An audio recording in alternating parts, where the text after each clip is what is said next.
A 7-year-old girl, the daughter of the cleaner, developed a friendship with the millionaire who owns the company.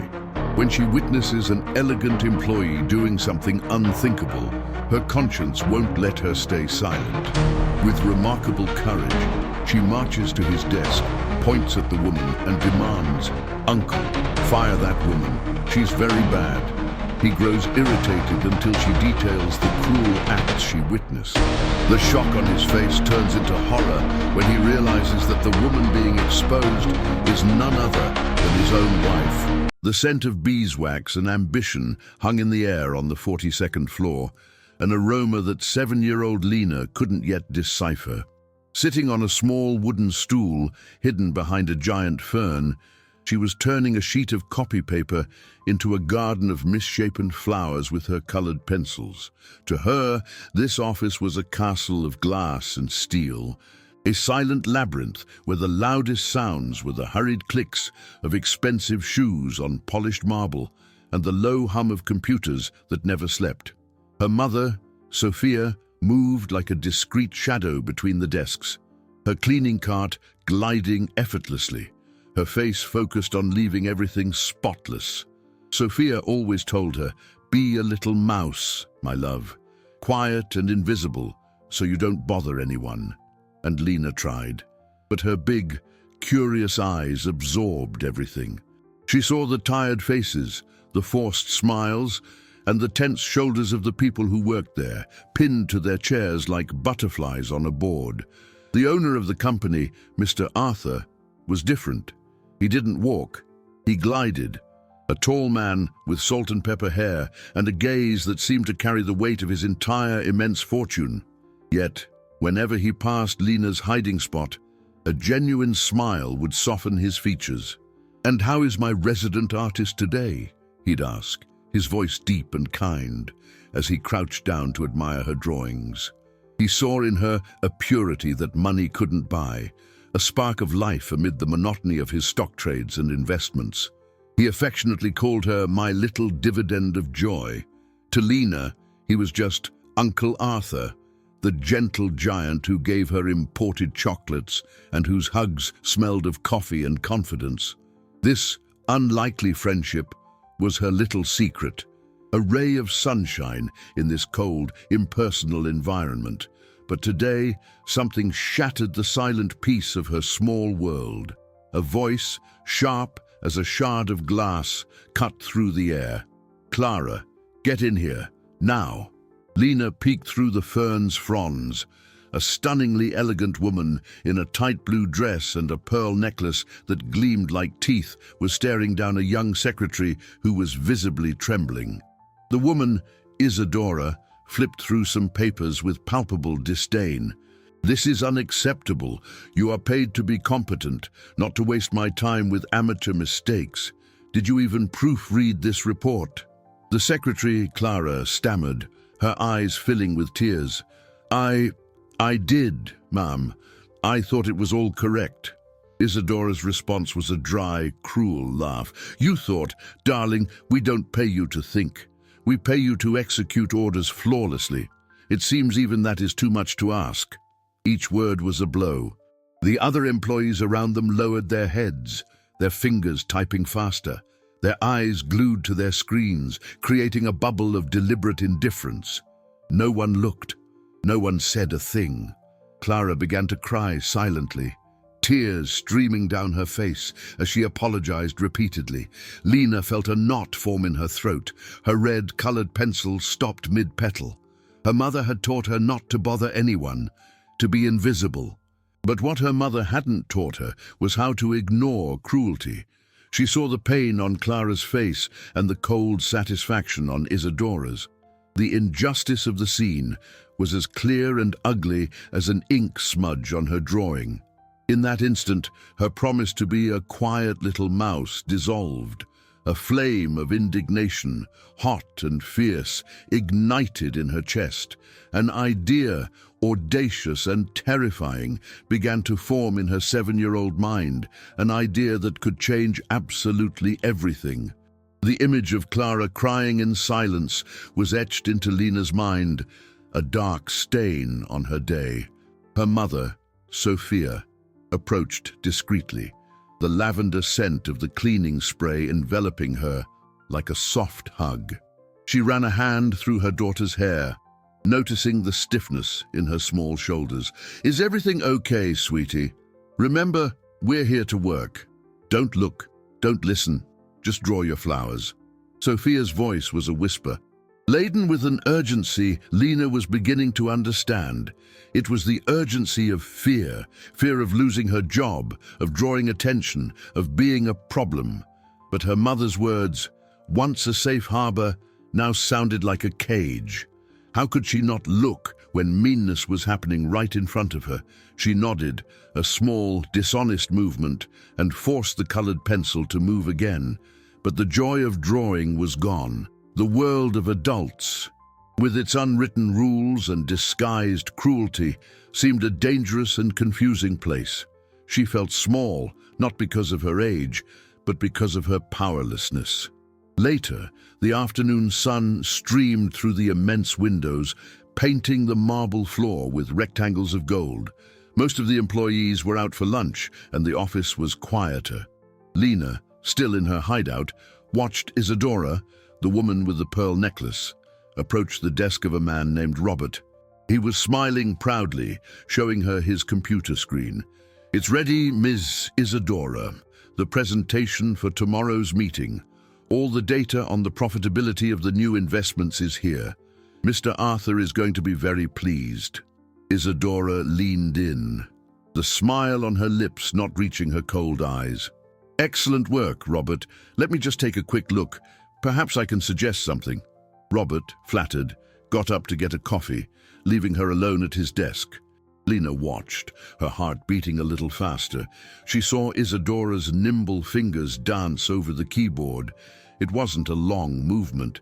It was quick, almost imperceptible, a click here, another there. In less than 10 seconds, she stepped away, just as Robert returned with his cup. "Everything looks perfect, Robert. Keep up the good work." The disaster struck late that afternoon. Mr. Arthur called Robert into his office, the frosted glass door closing behind them. Lena couldn't hear, but she could see the silhouettes. She saw Robert gesturing enthusiastically, pointing at a screen, and then she saw Mr. Arthur's posture change. He leaned forward, his silhouette becoming tense. The meeting, which should have been a triumph for Robert, ended abruptly.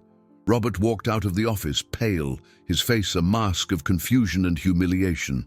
Shortly after, Lena heard Uncle Arthur on the phone, his voice controlled but filled with an icy frustration. It was a rookie mistake, one that could have jeopardized significant capital. "I can't tolerate that kind of carelessness in my business." Lena felt a chill in her stomach. She knew Robert hadn't made a mistake. It was her, the evil woman. She had sabotaged his work on purpose, making him look incompetent. It was a cruel game that only Lena seemed to be watching. The injustice was so huge, so overwhelming, it made her short of breath.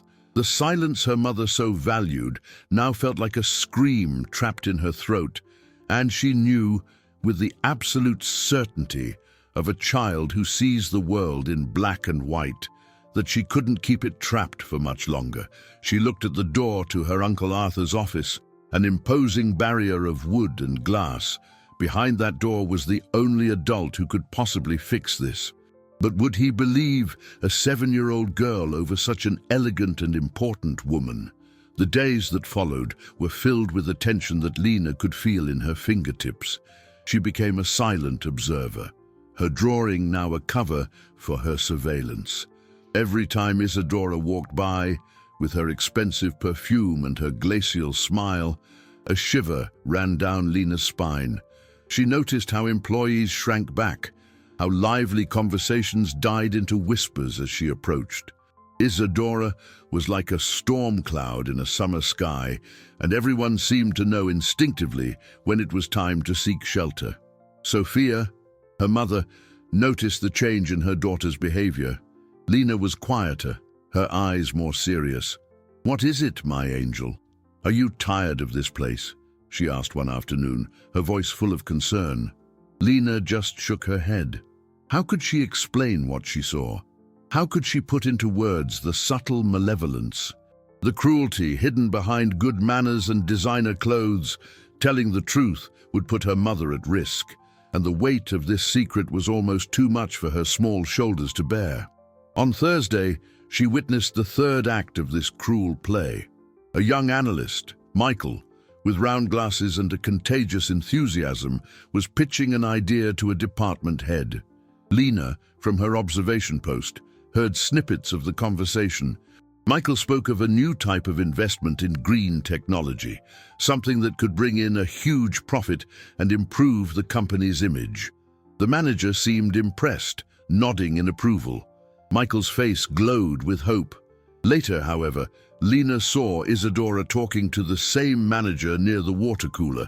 Her voice was low and melodic, but her words were poison. That idea of Michael's, it's a bit naive, don't you think? Risking that much capital on something so volatile. It could affect our stock value. It's the kind of youthful recklessness a billionaire like Arthur can't afford. She smiled, patting the manager's arm. It's our duty to protect his assets from idealistic impulses. The effect was immediate. The admiration on the manager's face was replaced by a scowl of concern. Minutes later, he called Michael into his office. This time, the door was left ajar, and Lena could hear the manager's harsh voice echoing down the silent corridor. "Your proposal is irresponsible, Michael. Almost amateurish. What have we come to, where a rookie thinks he can play with the firm's assets like it's monopoly money?" The hope on Michael's face crumbled like a sandcastle hit by a wave. He left the office with his shoulders slumped, the light in his eyes completely extinguished. Isadora, watching from a distance, took a small, satisfied sip of her coffee. It was then that Lena understood. These were not isolated incidents. It was a pattern. Isadora fed on the fear and insecurity of others. She undermined confidence, destroyed careers, and crushed dreams for sheer pleasure, or perhaps to ensure no one else shone brightly enough to overshadow her own position. The anger Lena felt was a physical force, hot and bubbling. Enough with being a little mouse. Enough with hiding. Someone had to stop this woman, and if none of the adults had the courage to do it, then the task would fall to her. She looked at the massive door of Uncle Arthur's office, her heart hammering against her ribs. It was like the door to a powerful king's castle, a king who needed to know there was a dragon loose in his kingdom. The decision solidified in Lena's heart with the force of concrete setting in the sun. The fear was still there, a cold little creature gnawing at her insides, but the anger was a fire that warmed it and pushed it forward. She packed her colored pencils into her small backpack with an unusual solemnity, like a soldier preparing her weapons. Each pencil put away was a vow, a promise to herself that she would no longer stand by. Her mother was on the other side of the floor, focused on cleaning the floor-to-ceiling windows, her back to her. It was the perfect opportunity. With a deep breath that made her small chest ache, Lena stood up. Her legs felt like jelly, but she took the first step, then the second. The marble hallway, once just a path, now seemed like a suspension bridge over a chasm. Each step echoed in her ears, a drum announcing her impossible march. A few employees looked up from their computers, surprised to see the small figure marching with fierce determination toward the sanctum sanctorum, the big boss's office. The dark wood door to Uncle Arthur's office was taller than 3 Lenas stacked on top of each other. It had a golden handle that gleamed like a treasure. For a second, panic paralyzed her. Her mother's voice echoed in her mind, "Be a little mouse, my love, invisible." But then the image of Clara's tear-stained face and Michael's slumped shoulders gave her the strength she needed. She didn't knock. She simply pushed the heavy door, which swung open with a low groan. The office was even bigger on the inside. One wall was entirely glass, offering a dizzying view of the city below. Uncle Arthur was sitting behind a desk that seemed the size of a ship, his face lit by the blue glow of multiple screens displaying incomprehensible graphs and numbers, the steady pulse of the stock market that fed his immense wealth. He was on the phone, his voice calm and authoritative, discussing a new investment in euros that promised an extraordinary return. He didn't notice her right away. Lena stood there, a small intruder in the center of power, smelling the scent of leather and money that permeated the air. Finally, he hung up the phone and his eyes found her. The initial surprise gave way to his usual warm smile. "Lena, my little artist, did you come to show me a new drawing?" He gestured to the chair in front of his desk, a leather armchair so large she could disappear in it, but Lena didn't move. She remained standing, her fists clenched at her sides. Arthur's smile faltered, noticing the unusual seriousness on the little girl's face. "What is it, dear? Did something happen?" This was the moment. Courage or fear, a voice or silence. Lena swallowed hard, her heart beating so loud she thought he could hear it. She raised her small arm, her index finger trembling slightly, and pointed past the glass partition of the office, toward where Isadora was overseeing the employees with an eagle eye. Lena's voice came out louder and firmer than she expected, cutting through the respectful silence of the place. "Uncle Arthur," she said, her eyes locked on his, "fire that woman. She's evil." The silence that followed was heavy and absolute. The smile vanished completely from Arthur's face.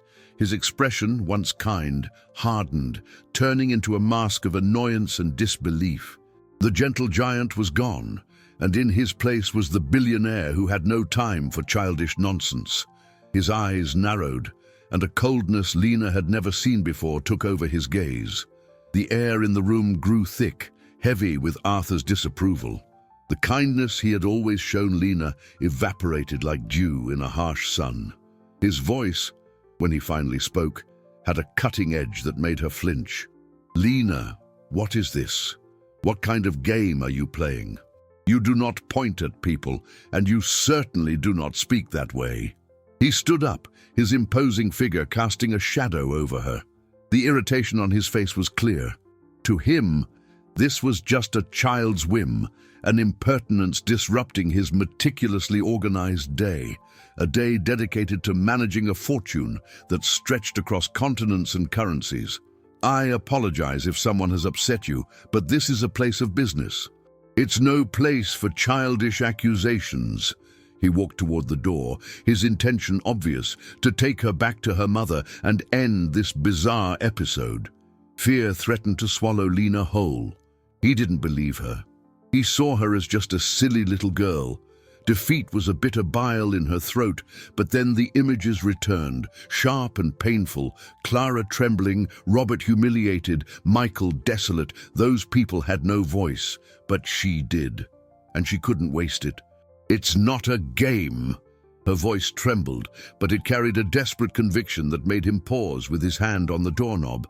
He turned, one eyebrow arched in impatience. "Uncle Arthur, please, you have to listen to me." Tears of frustration welled in the corners of her eyes, but she blinked them away, refusing to cry. She needed to be strong, to be clear. Taking a deep breath, she began to speak, the words tumbling out in a rush, as if she feared being cut off. "I saw it. I see everything from my corner. I saw her yell at Clara until she cried, and nobody did anything. She said Clara wasn't good for thinking, only for obeying, and everyone pretended they didn't hear." Arthur crossed his arms, his expression still skeptical, but a flicker of curiosity began to dilute his irritation.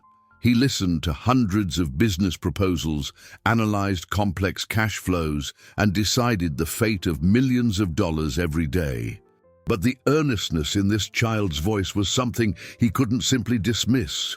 Lena continued, her voice gaining strength with each sentence. "And Robert, he made a beautiful presentation on his computer. He was so happy. But when he left to get coffee, she messed with his computer. I saw her. She was fast, but I saw her. And then you got mad at him. You said he made a mistake. But it wasn't him, Uncle Arthur. It was her.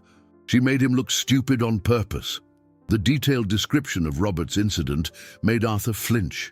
It was an internal detail, something a child shouldn't know. He remembered his fury at the glaring error in the report, a mistake that could have negatively impacted his financial holdings. He had reprimanded Robert severely. The certainty on his face began to crack, replaced by a shadow of doubt. He looked at Lena, really looked at her for the first time since she'd walked in. He didn't see a child throwing a tantrum, but a serious witness, her eyes wide and filled with a distressing truth. Her narrative, so specific and coherent, began to erode the wall of disbelief he had built. He didn't want to believe it, but the seed of suspicion had been planted. He crouched down, bringing himself to her level, his gaze now focused and intense. "Lena," he said, his voice lower and more serious. "Continue. What else did you see?"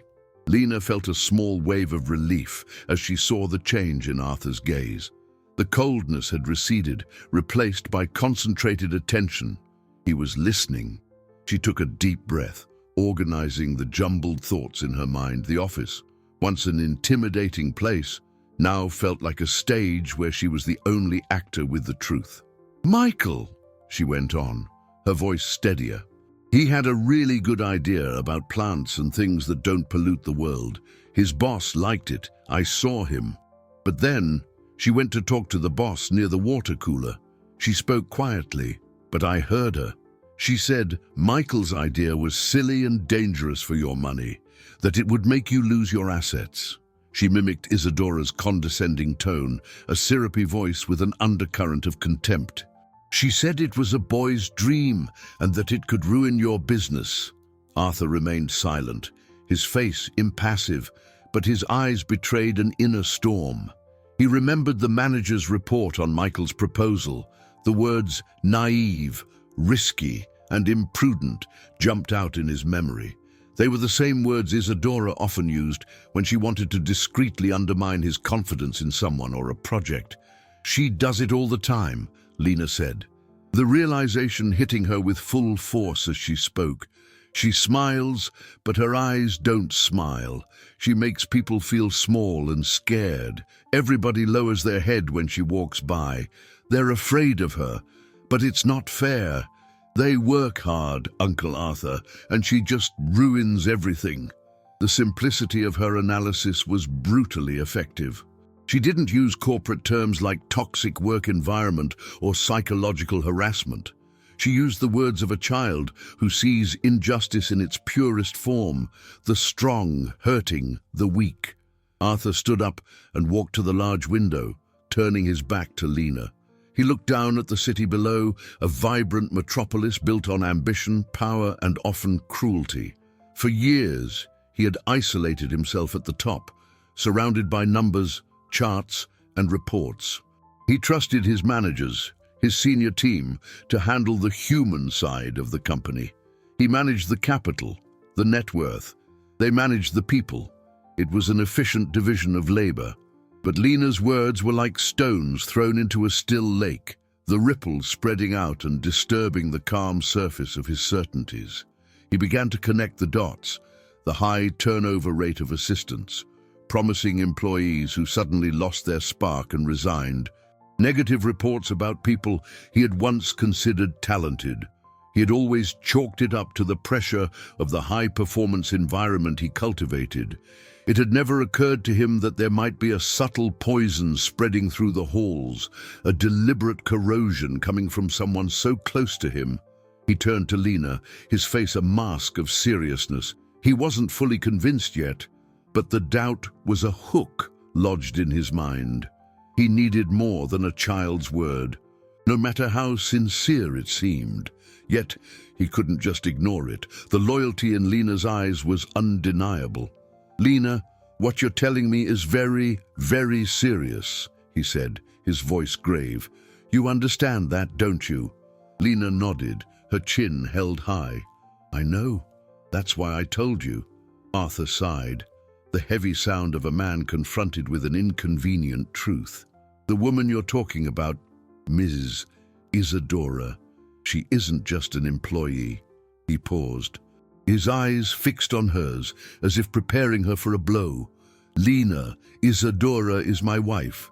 The revelation landed in the silent room with the weight of an anvil.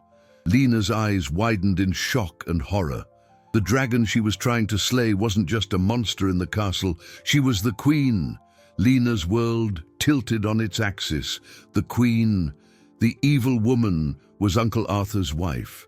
The revelation hit her with the force of a punch to the gut, knocking the wind out of her. Suddenly, it all made a terrible kind of sense. Isadora's unquestioned power, the way everyone feared her, the complicit silence of the other employees. She wasn't just a manager, she owned everything, by association. The gentle giant was married to the dragon. A chill ran through Lena's body. She hadn't just accused a random employee, she had attacked the wife of the most powerful man she knew, the man she had come to for justice. The fear, which had been held at bay by the adrenaline of her courage, came rushing back, icy and paralyzing. She looked at Arthur's face, trying to decipher his expression.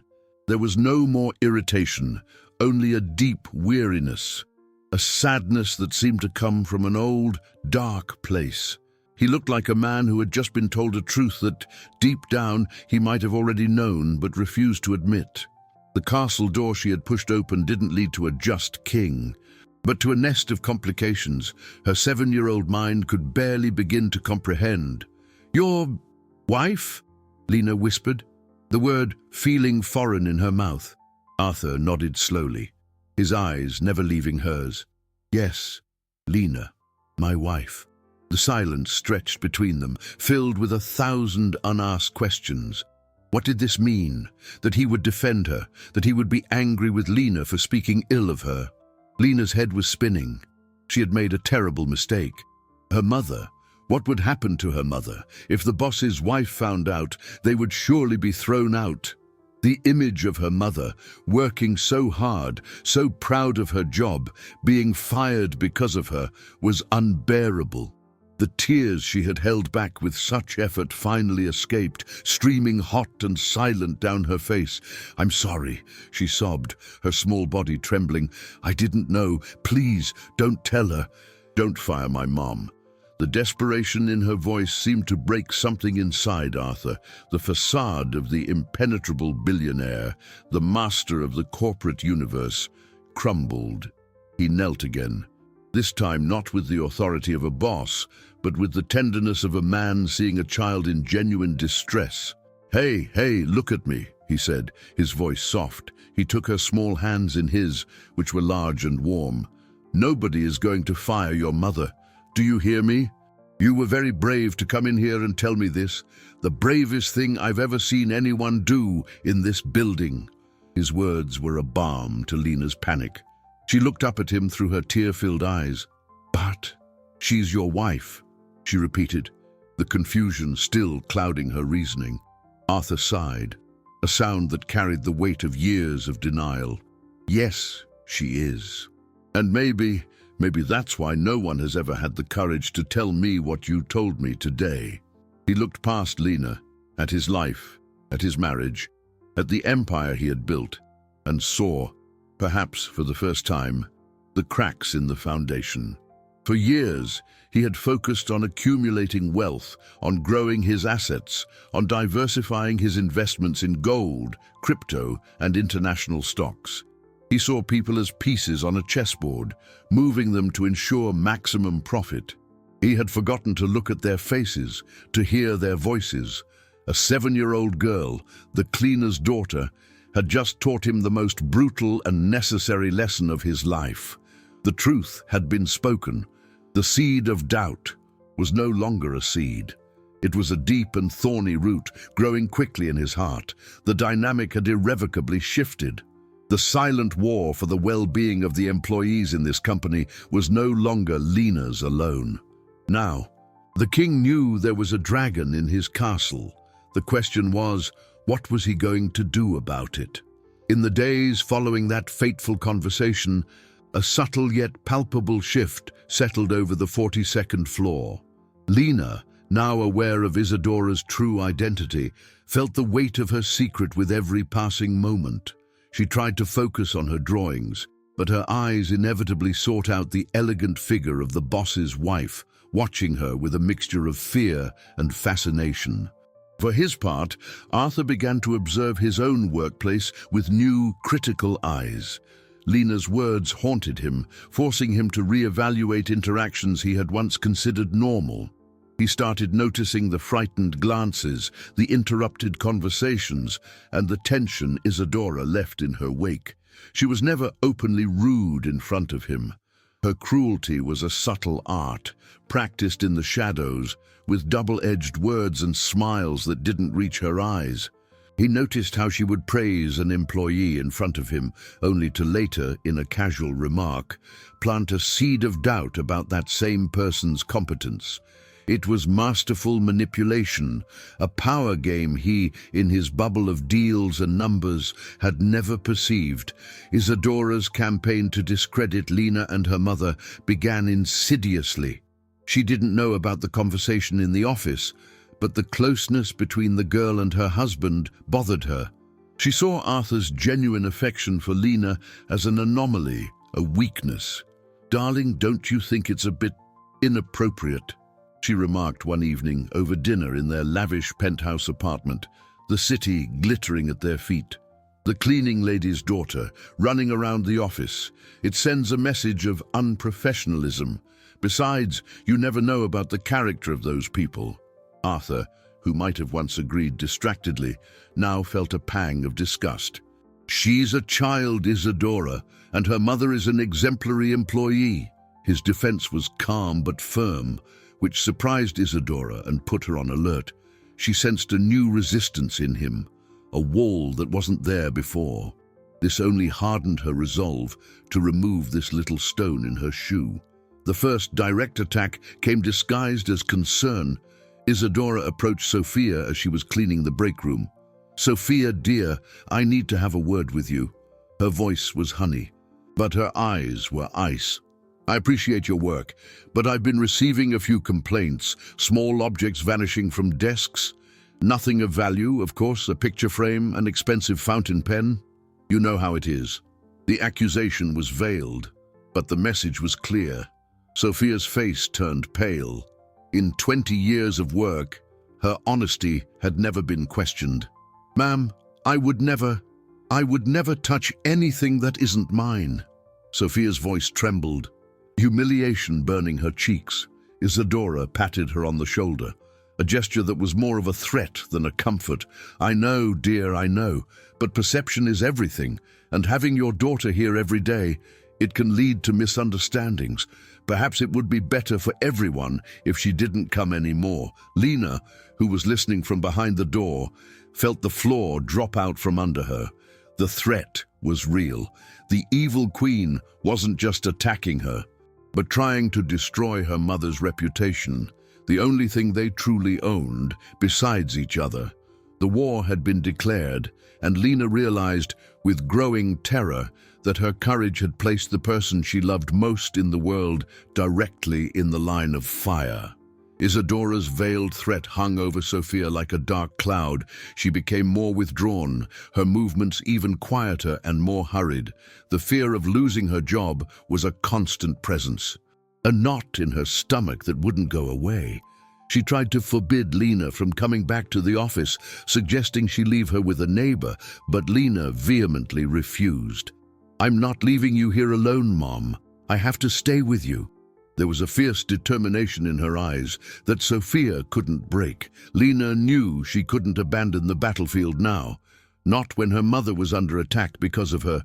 Guilt weighed on her chest, but it was overridden by a protective instinct that made her more vigilant than ever.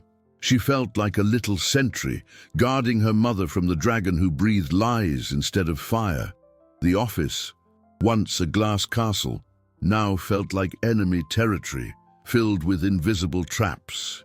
Meanwhile, Lena's courage, like a seed planted in arid soil, began to sprout in the most unexpected places.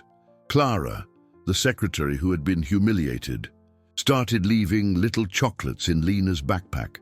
Robert B., the analyst whose work had been sabotaged, always found a way to accidentally drop a sheet of paper with a superhero doodle near Lena's hiding spot. They were small, silent gestures, But they were messages. They were an "we see what you did" and a "we're with you." The most significant change, however, came from Michael, the young man with the green ideas. Inspired by the little girl's audacity, he began to do something no one else had dared: document. With the discretion of a spy, he noted down dates, times, and details of Isadora's every abusive act. He recorded the public humiliation of an accountant, the subtle sabotage of a marketing project, and the way she manipulated a meeting to make a manager look incompetent. He created a secret dossier on his computer, protected by passwords, an arsenal of truth waiting for the right moment. Other employees, noticing what he was doing, began to contribute, sending him anonymous emails with their own accounts. They were still too afraid to come forward, but Lena's quiet revolution had given them a spark of hope. Arthur, for his part, continued his private investigation.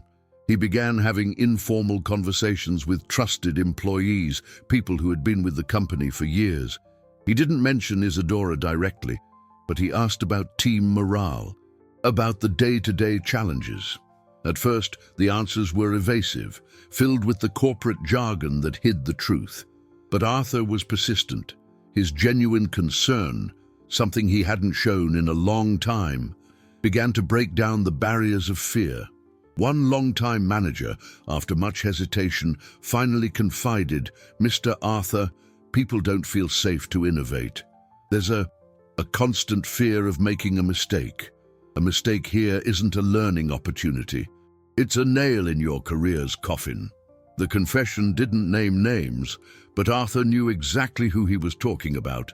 The culture of fear that permeated his company, affecting productivity and the profitability of his businesses, had a source. And that source slept beside him every night. The evidence was mounting, not in spreadsheets or stock charts, but in whispers, in glances, and in the secret dossier he didn't yet know existed. The truth was coalescing, gaining mass and weight, preparing for the moment it would become impossible to ignore. The third week began with an ominous calm, the kind of quiet that precedes a storm. Isadora, sensing Arthur's silent resistance and the strange solidarity forming around the cleaner's daughter, decided it was time for a devastating offensive. Subtlety was no longer working. She needed something that would destroy Sophia's credibility so completely that Arthur would have no choice but to fire her, thus removing Lena's irritating presence from her life for good. Her plan was cruel in its simplicity and diabolical in its execution. She knew that Arthur kept an antique gold watch in his desk, a family heirloom from his grandfather, an object of immense sentimental value, far more precious than any amount in dollars or euros from his vast fortune. It was the only thing in his minimalist office that held deep personal meaning. Isadora waited for a moment when Sophia was cleaning Arthur's office while he was on a long conference call in another room. With the agility of a predator, she swept in, gave Sophia a condescending smile and said, "Just grabbing some documents. Carry on."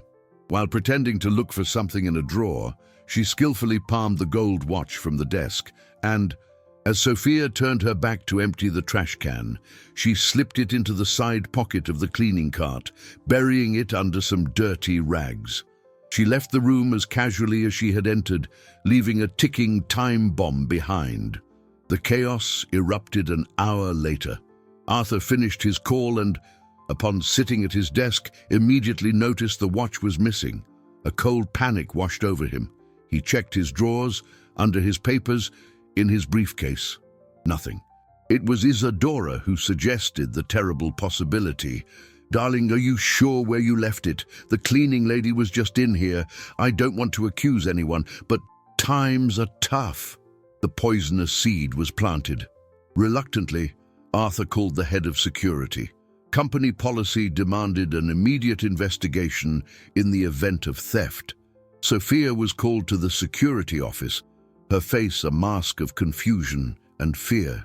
Lena, waiting for her in the hallway, felt absolute terror as she saw her mother being escorted by two uniformed men. The discovery was swift and humiliating.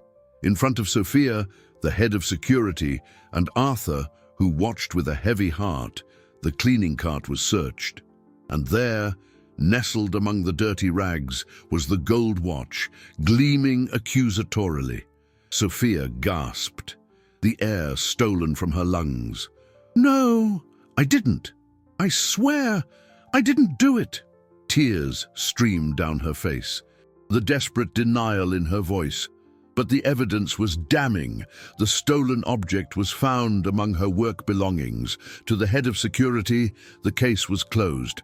Isadora watched from a distance, a veil of false concern on her face, but her eyes shone with the triumph of victory. She had done it. She had framed the cleaner, destroyed her reputation, and created a situation from which Arthur could not escape. He would have to fire her. It was the perfect play. Arthur looked at Sophia's devastated face, and then at the watch in his hand. Lena's words echoed in his head. She just ruins everything. He felt trapped, forced to choose between the logic of the evidence and the truth a 7-year-old girl had shown him. His company, his sanctuary of order and control, had become a courtroom where the innocent was about to be condemned. News of the accusation against Sophia spread through the office like wildfire. The atmosphere, already tense, became suffocating. Employees whispered in corners, casting glances of pity and fear toward the security office. Most believed Sophia was innocent, but no one dared say a word. Isadora's trap had been perfectly laid, creating a public narrative where anyone defending the cleaner would be seen as an accomplice or a fool. Lena sat in the hallway outside the room, her body curled into a small ball of misery. She could hear her mother's muffled sobs through the door, and each sound was like a knife in her heart. Guilt was a monster devouring her from the inside. It was her courage, her decision to speak out, that had led to this. She had tried to be a hero, but instead she had put her mother in the most terrible of situations. The weight of her responsibility was crushing. As she waited, feeling like the loneliest person in the world, a figure approached and sat beside her. It was Michael. He didn't say anything. He just held out his hand and offered her a piece of chocolate. The simple gesture, an echo of solidarity in the midst of despair, was enough to break the dam. Lena began to cry, a silent, convulsive sob that shook her entire body. Inside the room, Arthur was at a crossroads. Business logic, the rules that governed his empire of wealth, demanded swift, decisive action. Firing Sophia was standard procedure. Keeping an employee accused of theft, especially of such a personal item, would undermine his authority and set a dangerous precedent. Isadora swept into the room, the very picture of concern. "Darling, I know this is awful," she said, her voice smooth as silk. "It's a shame. She seemed like a good woman, but we can't tolerate this. Think of what the other employees will say." Her words were calculated to corner him, to force his hand.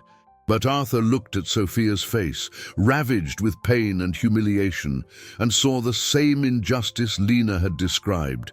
The evidence was against her, but his gut, the raw truth in that child's eyes, screamed that something was terribly wrong. He asked to be alone with his wife. As soon as the door closed, Isadora's mask flickered.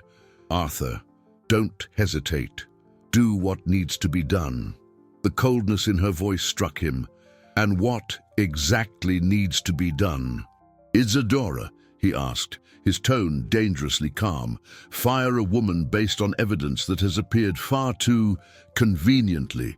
Isadora realized her mistake. She backpedaled, the faux concern returning to her face. "I'm only thinking of the company, of our assets." But it was too late.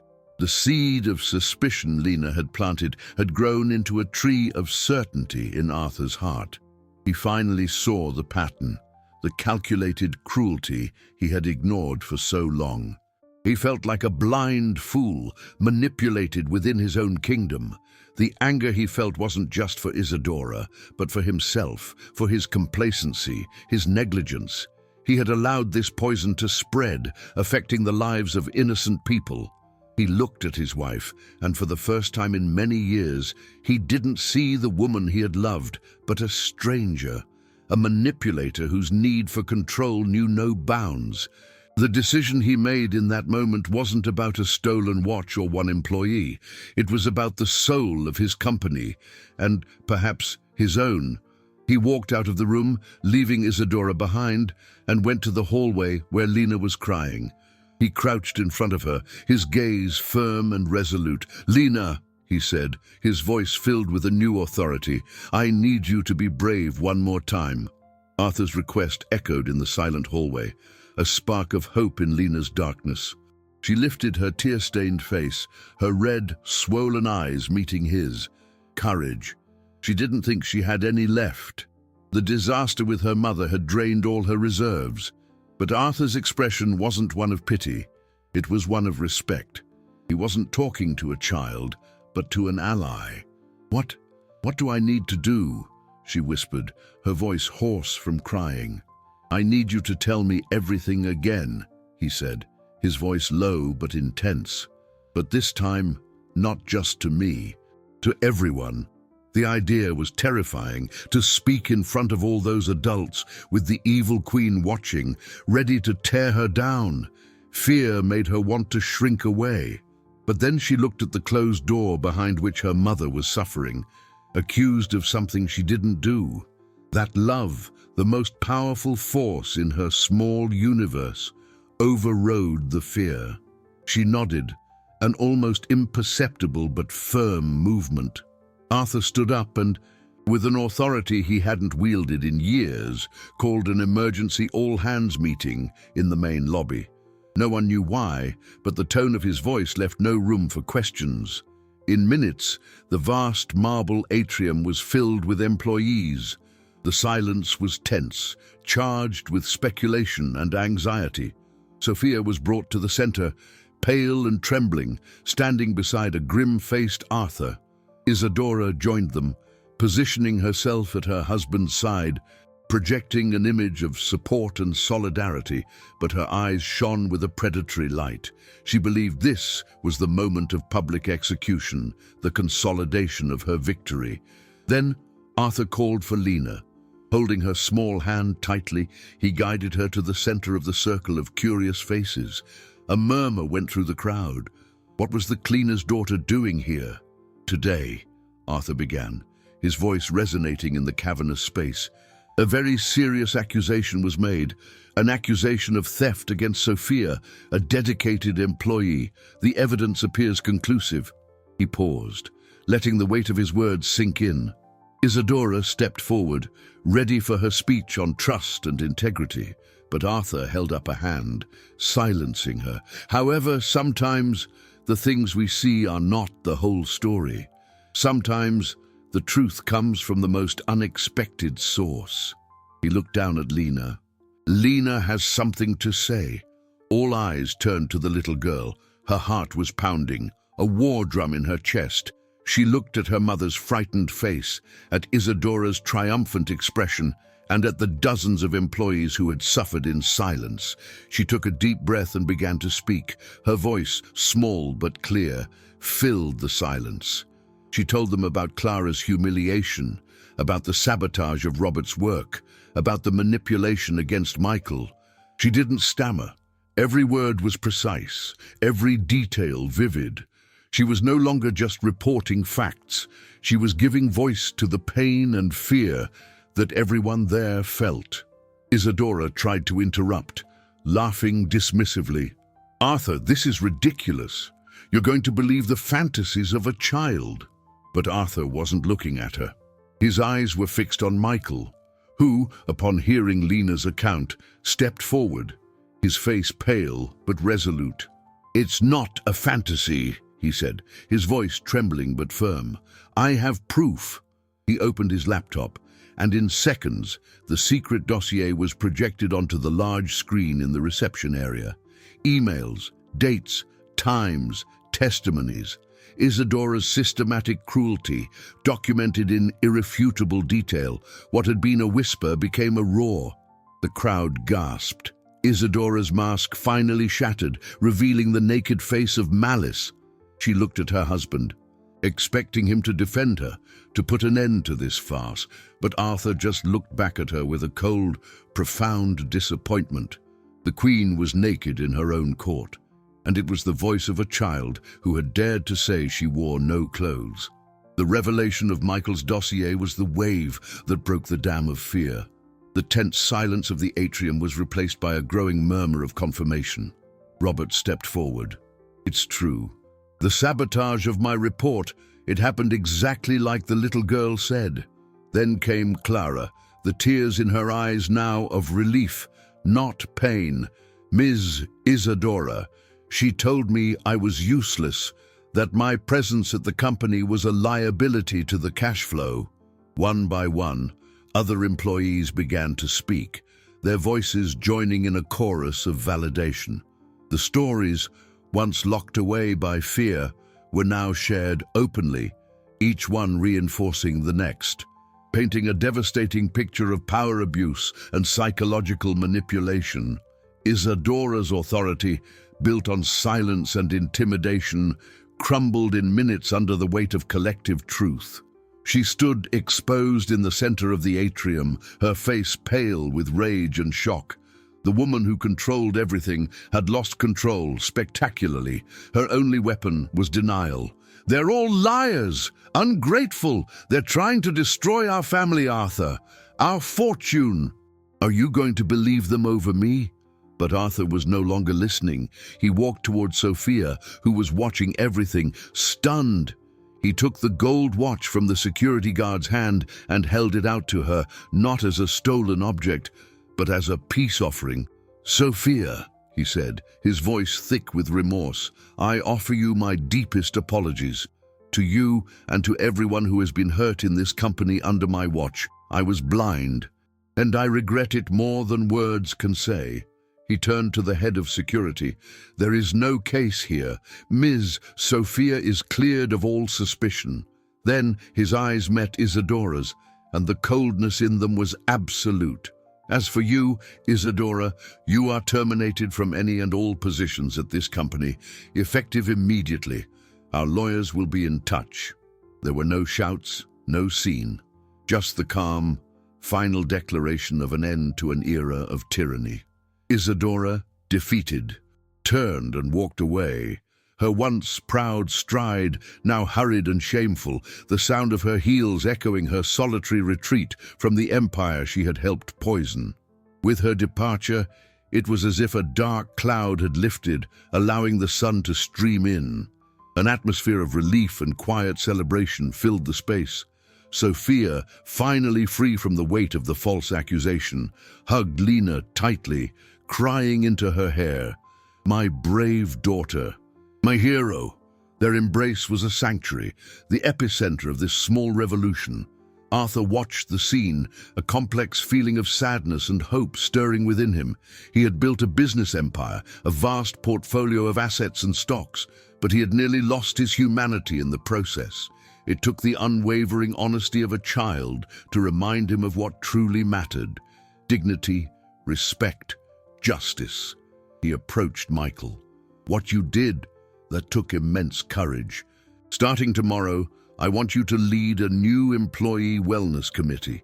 Your first task will be to implement the ideas you have for making this place better." Michael's face lit up with disbelieving joy. The seed of his idea, once crushed, was now promised a chance to bloom. Justice, on that day, wasn't just about punishing evil, but about finally allowing good to thrive. The company that had been ruled by fear was at last beginning to breathe. 4 weeks after that memorable showdown, the 42nd floor was a transformed place. The change wasn't in the expensive furniture or the stunning city views, but in the air. The tension had been replaced by a palpable lightness, the fearful silence by collaborative conversations and occasional laughter. People walked with their shoulders more relaxed, smiles were genuine, and ideas flowed freely without the fear of humiliation or sabotage. The committee, led by Michael, had implemented new protective policies and anonymous reporting channels. ensuring the culture of fear would never return. Company productivity soared, creativity flourished, and the profits Arthur so prized followed suit, proving that a healthy work environment wasn't a liability, but the greatest asset of all.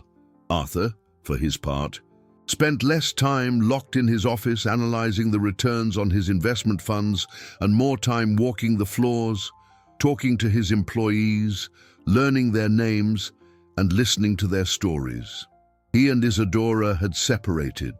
The discovery of the depths of her cruelty was a wound their trust could not survive. He realized their marriage, like his company, had become a business, a merger of assets where the emotional capital had long been bankrupt. Sophia continued her work as a cleaner, but now with her head held high. She was no longer an invisible shadow, but a respected member of the team. Employees greeted her warmly, offered her coffee, and asked about her day. She was the mother of the little hero who had set them free, and they treated her with the dignity and respect she had always deserved. Her cleaning cart was no longer a symbol of servitude, but of resilience and honor. Lena still had her corner behind the fern, but she no longer needed to hide. Her wooden stool now sat in an open space, a small, makeshift art studio that Arthur had set up for her, complete with paper of all colors and brand new boxes of pencils. She no longer drew misshapen flowers to pass the time. She drew superheroes with braids, gentle giants who learned to listen, and offices where everyone smiled. Her artwork, full of vibrant color and hope, now decorated the walls of the break room, daily reminders that courage could come in the smallest of packages. One sunny afternoon, Arthur approached Lena's little studio. She was concentrating, her tongue sticking out slightly as she drew a giant sun with a smiling face over a glass skyscraper.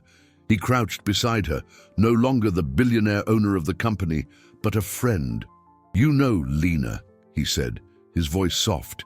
"You taught me the most important lesson of my life. I spent years building a fortune, collecting money, gold, and assets, thinking that was power. But real power isn't in what you have. It's in what you do for others. It's having the courage to stand up for what's right, even when it's the hardest thing to do." Lena stopped drawing and looked up at him, her eyes big and serious. "You weren't evil, Uncle Arthur. You just weren't looking." The simplicity of that truth hit him hard. He smiled, a genuine, unburdened smile. "You're right, but I'm looking now, and I promise I'm never going to stop looking." He glanced around at the workplace, now thriving with kindness, and knew that the most valuable inheritance he would leave behind wouldn't be his billions, but the story of how a 7-year-old girl, with nothing but her honesty and a loyal heart, taught a king that his greatest treasure was his people.